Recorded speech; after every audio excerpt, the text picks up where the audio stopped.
கோவையில் இளம்பெண்ணை கூட்டுப்பாலியல் வன்கொடுமை செய்தவர்களை உடனடியாக கைது செய்து குண்டர் சட்டத்தில் சிறையில் அடைக்க வேண்டும் என தமிழக பாஜக தலைவர் நயினார் நாகேந்திரன் தெரிவித்துள்ளார்.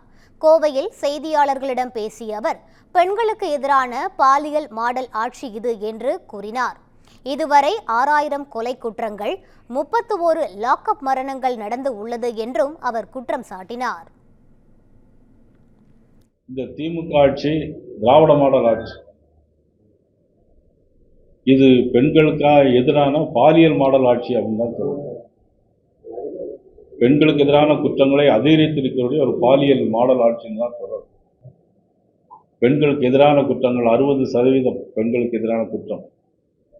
இதுவரையிலும் மே மாதம் 5ஆம் தேதி 25வது வருடம் மே மாதம் வரைக்கும் 18,200 பாலியல் பலாத்காரங்கள் இந்த ஆட்சியில் நடைபெற்றது. இதற்கு பேர் தான் திராவிட மாடல் ஆட்சி. 18,200. 6000 கொலை குற்றங்கள் நடந்திருக்கிறது. 31 லாக்அப் டெத் மரணங்கள் நடந்திருக்கிறது. குழந்தைகளுக்கு எதிரான குற்றங்கள் 15% அதிகமாயிருக்கிறது. போக்சோ குற்றங்கள் 50% அதிகமாயிருக்கிறது. ஆனால் தொழில்துறையில் வெள்ளை அறிக்கையில் கேட்டால் விட மாட்டார்கள். வெறும் பேப்பரை தான் காட்டுவாங்க தொழில்துறை மந்திரி.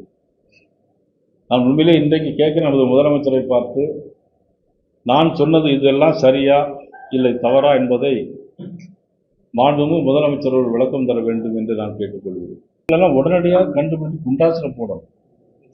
உரிய தண்டனை வந்து எல்லாருக்குமே ஒரு சட்டம், இப்போ ஒவ்வொன்றுக்கும் ஒரு சட்டம் மாற்றி பண்ணுற மாதிரி இவங்களெல்லாம் பெண்களுக்கு எதிராக இந்த மாதிரி ரேப் பண்ணுறவங்கள தூக்கு தண்டனை தான் கொடுக்கும்.